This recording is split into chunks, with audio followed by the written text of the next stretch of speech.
Hello and welcome to We Women Want. Well, it's a great day, a day that we've been waiting for. In fact, this is a show I think that we must celebrate being a woman and in fact the kind of politics that are being played out today, because the Women's Reservation Bill has finally been tabled and passed. So that is a historic moment, as the Prime Minister himself said. Plus, of course, it's the fact that it's the new parliament building. This is the first legislation that has been passed, which itself shows that, you know, the kind of gender sensitive and new age laws that we hope will be brought on the floor of this house. But having said that, there are a lot of ifs and buts in the bill. For one, the bill is not going to be implemented immediately. There are some timelines. They're going to wait for a delimitation process to take place in 26. There is going to be a caste census, and of course, after that, the bill may be implemented in time for the 2029 elections. All that, of course, are the pros and cons. I mean, are the ifs and buts of the bill. But overall, the bill has been tabled, and is that something that we can all actually celebrate, because that by itself is no mean achievement. Joining me on the show today is Joyita Basu. She is the managing editor of the Sunday Guardian, and we have with me Yogita Bhayana. She is a women's rights activist and someone who's been actually doing a lot for women empowerment with the NGO Pari. But Joyita, you know, we'll go into the politics of this later, but in terms of the social messaging of the bill, what is your first reaction? I think it's an excellent thing that has happened, and the very fact, you know, the parties that were opposing this bill over the decades, that these parties too, I mean, what is the margin? Only 2 people opposed, and that also from AIMIM. So given that all the northern Indian parties, the dynastic patriarchal parties with a huge rural presence and all, the very fact that these parties too came together to pass this bill in the Lok Sabha, I think that itself is a huge achievement. So, you know, this is something I have been wondering about. Is this signifying some kind of a mindset change even among men? You know, because ultimately why this bill was not being passed was primarily because of opposition from the male members of different parties. Yeah, so the patriarchal mindset, I remember Yogita Sharad Yadav's very famous quote in 96. He said, "Ye parkati aurtein aayengi." He meant short hair. He meant short hair mean the modern kind of women. So the wrong kind of woman would be, you know, taking advantage of the bill is what he feared, which is why he said that their party has opposed it. Now those same parties, whether you can say it's generation change, Samajwadi Party is now dominated by Akhilesh, Tejasvi Yadav is there in RJD, JDU also has come, Nitish Kumar himself has done a lot of, you know, pro-women politics. So, is there a change in the mindset, as Joyita has pointed out? Certainly, yes, there is a mindset change, but not to that level, because when I like when we work on the field, and especially these areas where Bihar and Jharkhand and Uttar Pradesh is concerned, the change we want to see, it's not there, and it's not that we've been pushing these reforms. You know, what was stopping them for giving them reservation otherwise, like Mamata Banerjee did? You know, 37%, she is already, you know, giving seats to women. You don't need to have a legislation to prove that you are pro-women. You would have done it. Now they have supported it because it's a do or die situation, because, I mean, nobody is opposing it. Nobody is going to oppose this. So they thought, why should we take a bad name, you know? I would not give them full credit for sure. I'm so sorry. Okay, no. But it is interesting that the same, you know, the regional parties, pro-mandal parties, the only objection they can come out with is there is no OBC quota in this. Apart from that, you know, the mindset is changing. Yeah. If you are looking at it, you know, then obviously mindset change among men cannot happen without the push coming from women. So is what I would like to know is, you see, this particular change that has happened in these parties, is it because of the women are asking for it, or the men have suddenly realized that it's cool to be modern? Okay, you know, it's cool to be pro-women, okay, because you are there and, you know, you are so much on social media nowadays, you are talking to, say, women journalists in Delhi. It's when you are in Delhi, you have to be cool. So one of the reasons why, is that the reason? Or is some change actually happening at the grassroots, where women are realizing their strength, women want their due? Because you see, education, it is spreading gradually. So the thing is, I do not want to be negative about it in terms of saying that no, nothing is changing. A huge, I think huge changes are taking place. Because think of it like this, think of when it comes to education, even the most uneducated parents are now educating their girls. Okay, so I think there's a change that is happening in the society, and it's a reflection of this. You know, you work a lot at the grassroots level. Do you find this change, you know, in terms of educating the girl child, treating the girl as unequal as the boy? Is that happening? That also the credit goes to women themselves, the mothers and the girls themselves, because they're pushing themselves to study and they're objecting to the, you know, kind of patriarchy. So again, it's nothing, no contribution from politicians as such, and the changes had to come. So, you know, there is a speed for every change, and of course we can compare. So there was a sati pratha, or there was a child marriage. So we can see that gradually it has changed. So no one can take the credit. Definitely reformers should take the credit, because it is a lot of sweat and blood which has gone into all this mindset change. So that credit, again, I'll not give it to politicians first of all. So yes, there is a change, gradual change. But when we talk about women's safety, when we see even today, I mean, if you see the news, there is a child who was gang raped, a newly wedded minor who was gang raped and killed. Every day we hear such stories. This is also a fact of our society only, you know. So we need major changes in the sense, you know, we need some more active approach towards women empowerment, per se, women's safety for sure.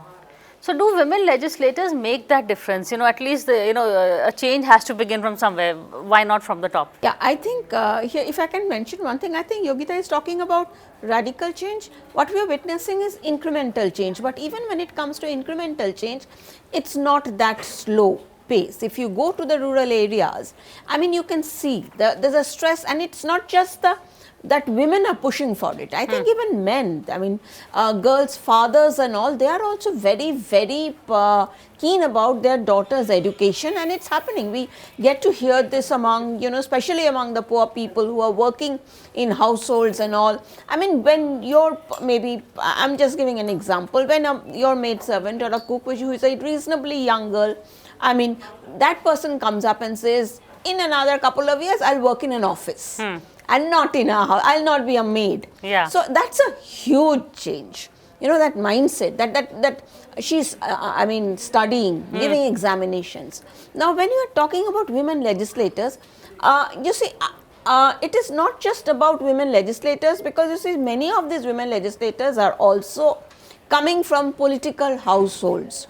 So, you know, and the thing that happens is that they sometimes may be more of a proxy for their male members than being actual sending out the message. So I don't think it is happening because of the women legislators. It is coming, the change is coming from the ground, not from the top, but from, you know, it is not the top down approach, but from bottom up. And hopefully that will help in electing the kind of people. Yes, because Sarpanch Pati is the title, you know, Exactly. the husbands where the seats are reserved, and that is the real fear. You know, it has to be done gradually, because the first crop of women will be people who are daughters, wives and relatives of dynasty. Yeah, this is the apprehension we are going to see, because actual merit, you know, merits are ignored, especially for women, because I speak across party line to all the women. Most of them are friends. Some women have come up to me from all the parties with sexual harassment cases. I can name all the parties.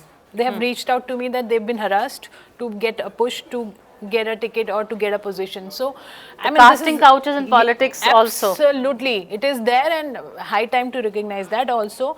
I think it will cut down to a certain level after this, maybe, hopefully. But yes, women are suffering, and the real leaders, they can't shine and come out, you know, and the dynasty rules. So hopefully this will be cut down to certain level, because I know these politicians are going to choose their wives, daughters and sisters only first, and then at least in the second queue we'll get some real leader, you know, who's deserving women leader.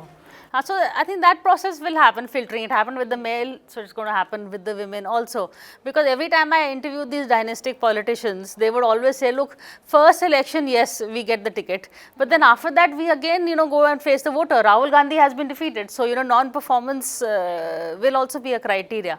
Yes, of course. And you see, in this context, before even we come to the legislators, I think what is happening, the real revolution is happening at the level of the panchayat. Huh. Because you see, that is where you are seeing changing, women are changing the lives of women in villages. It's a direct impact, and very importantly, even in the most patriarchal of societies as well. Because we are looking at village level development, they are falling in line, they are listening to what the woman panchayat leader, sarpanch is saying.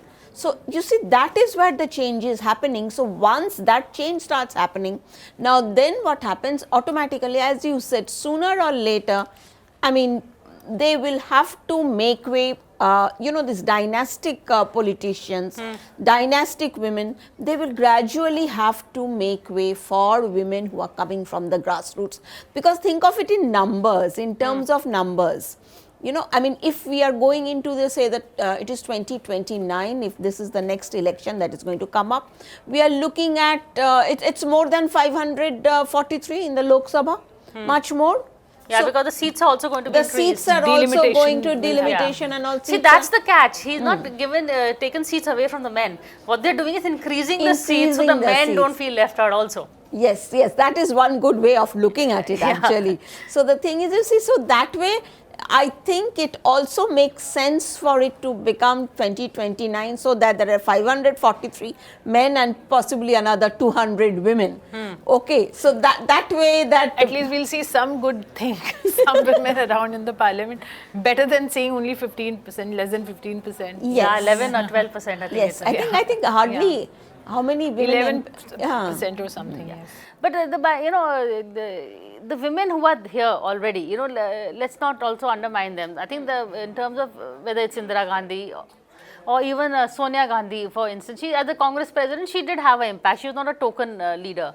There have been, whether it's just because they're dynastic, but there have been others like Smriti Irani who came in just from the grassroots. So we've had good case studies also.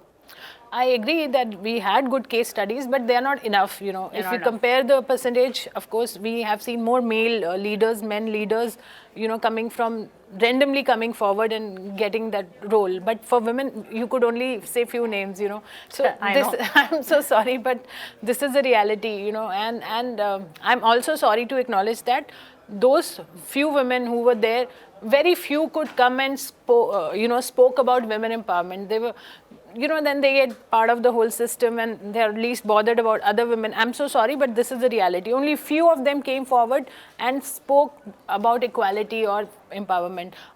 They become rest of the game, Fair share.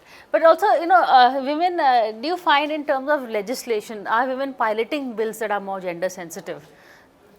well, not that much. something Yeah, hits not the so much. headlines. Yeah, you and I am also. Not that something. I would say Sonia did it, at least she brought in, because she was in a RTI. position too, more than anything else. It was because she was, Nirmala Sitharaman may want to, but she's not in that position. How many women spoke for women?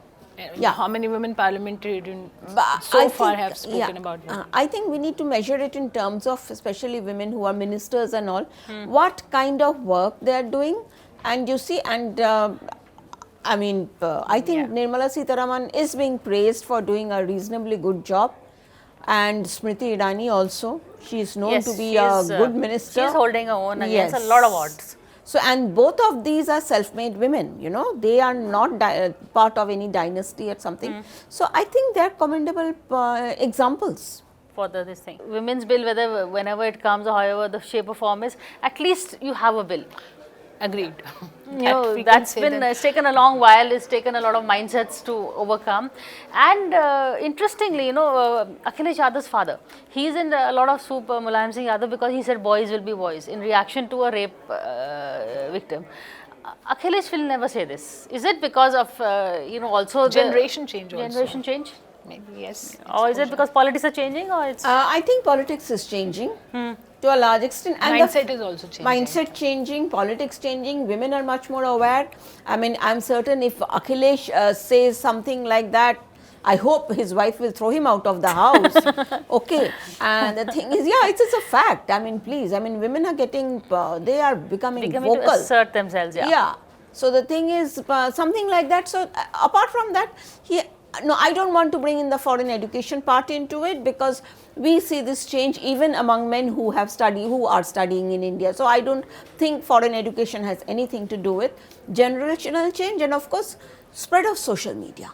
That is something really democratizing a lot of, I would say, discourse, and everybody is being held accountable for everything they say. Inside 2 minutes, there is instant karma, instant justice. So breaking a lot of glass ceilings. I'm going to hold that thought, take a break and come back, and we're going to continue this conversation after a very quick break.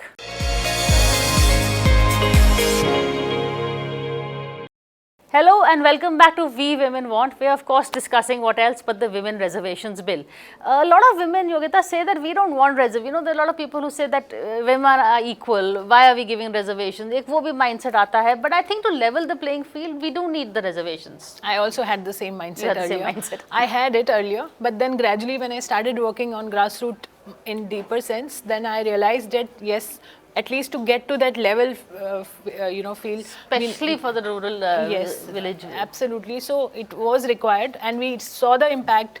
No matter they were called Sarpanch Pati, no matter what happened there, but at least they got some positioning and at least mindset change because of that. So top down, bottom up, both are needed. I hope to see this reservation thing hopefully in one day in our country where reservation all spheres of life, even private jobs to government jobs. That will be the day to celebrate. I know I'm asking for too much, but that is what is actually needed. It will make an impact in the parliament, but if we don't see equal women In the boardroom, also everywhere, I mean, for that matter, driving the buses to driving the trucks to, doing whatever, odd jobs to, everything. But a lot of equal class ceilings participation. have been broken. The armed forces have women. We've had a lot of shows with them Yes. also. Even truck drivers, cab drivers, auto drivers. There's a whole lot But of the numbers. I The saw numbers. these delivery guys who come. I saw one woman, You saw only one. See, this is what we have to break No, that but the by thing is, one. It's happening. we saw. Shuru to We hua need to remember But we only saw, one. I saw, I mean, this gig economy that has come into, that is big flourishing in the country right now. Now, that is one area I think women are getting absorbed in huge numbers. And it is not just I'm talking about as delivery persons or something like that, but call center jobs, and there are so many other things related, and there is a huge space opening up, and this urge to earn. That is why when people say, oh, women are buying so much cosmetics, clothes, at least that gives them the urge to earn. Yeah. Financial financial independence. Yes, They're realizing the value of that. independence.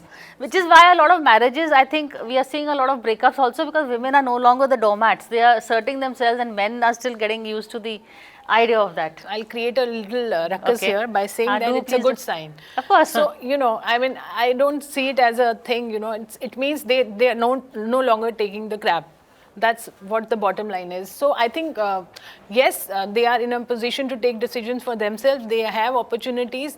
But what I want to say is that we need much more than what is there, as of now. So hopefully this bill will have some impact if the women chosen discuss women issues.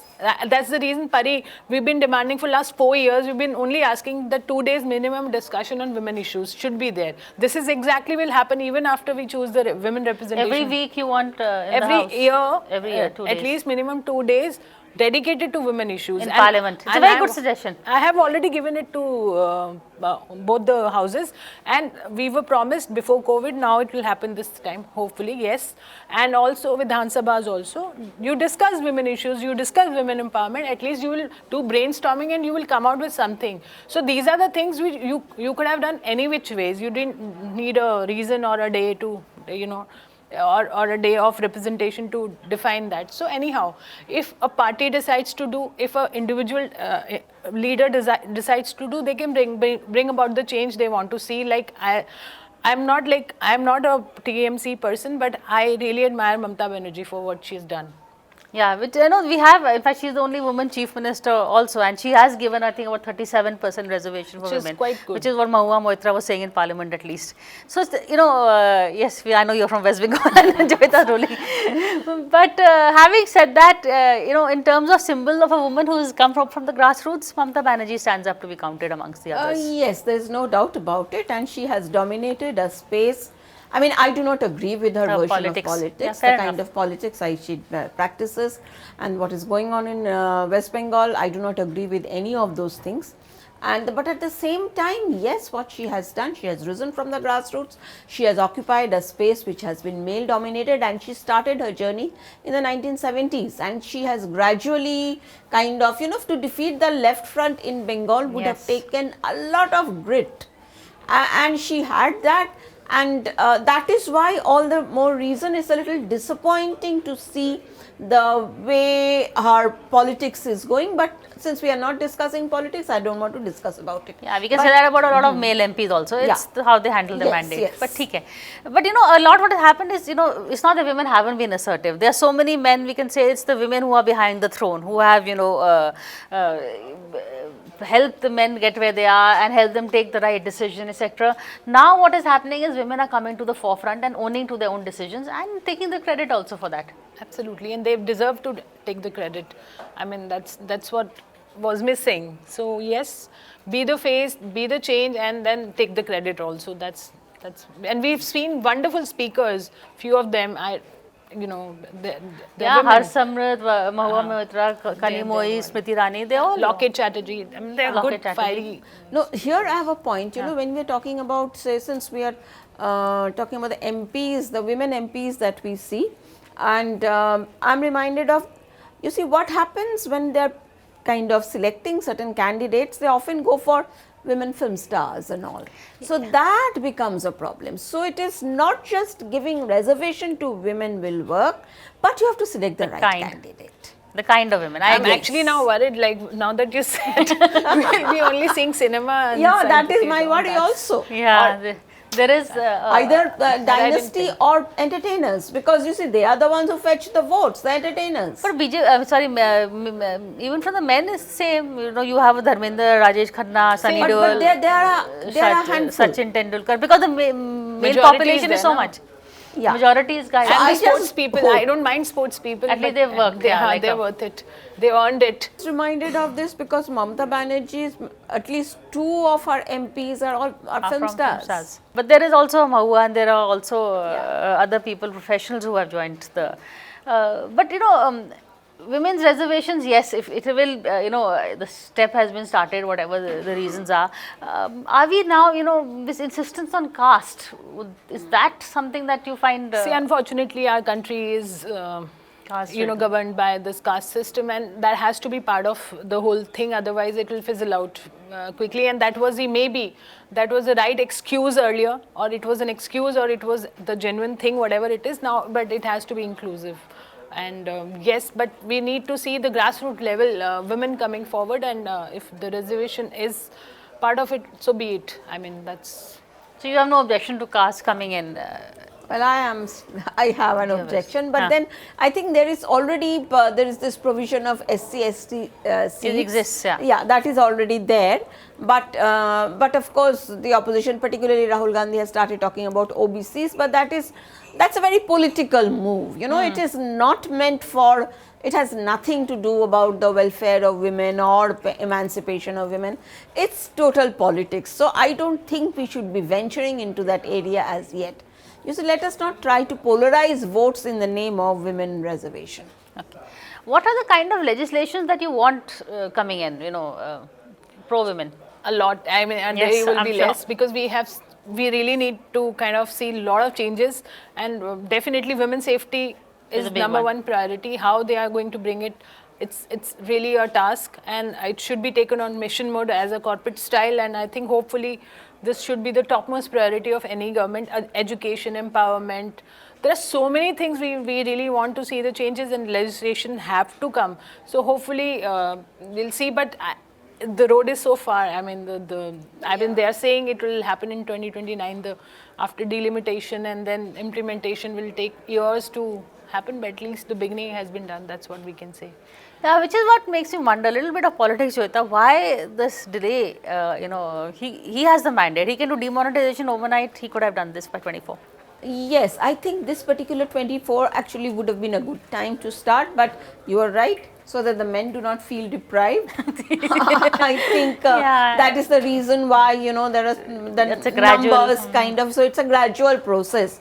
Because, and even otherwise, I think it's going to take some time in terms of, we need the census. The delimitation is supposed to, is there till been yeah. on the cards for a while, and it's Yeah, 2026. So they can only do it after 2026. which means the next elections 29. Yeah, 2029. By 2029, I think in 5 to 6 years time, we should have it in place, and I think that's a good thing.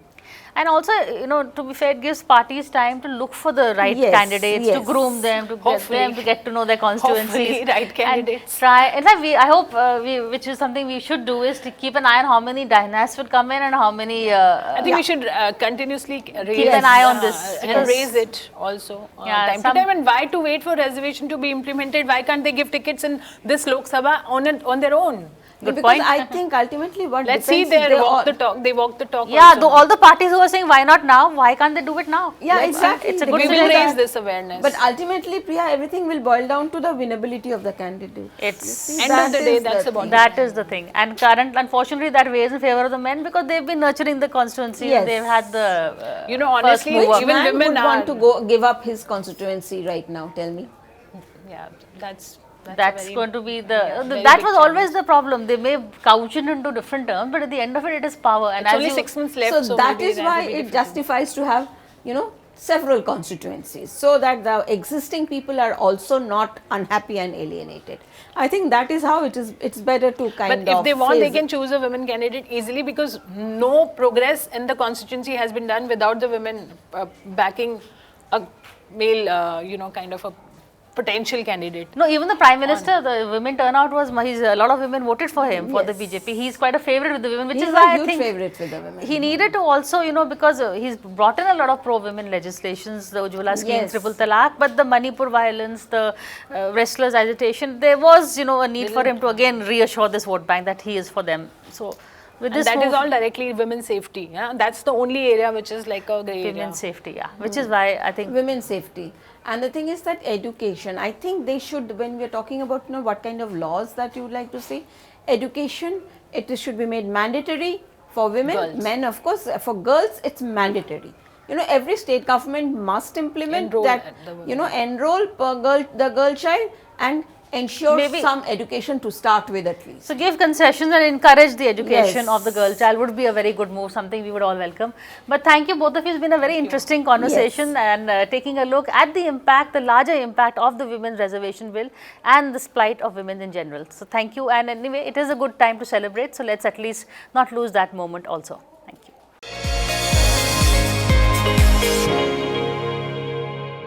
For more such videos, subscribe to the NewsX YouTube channel, hit the bell icon.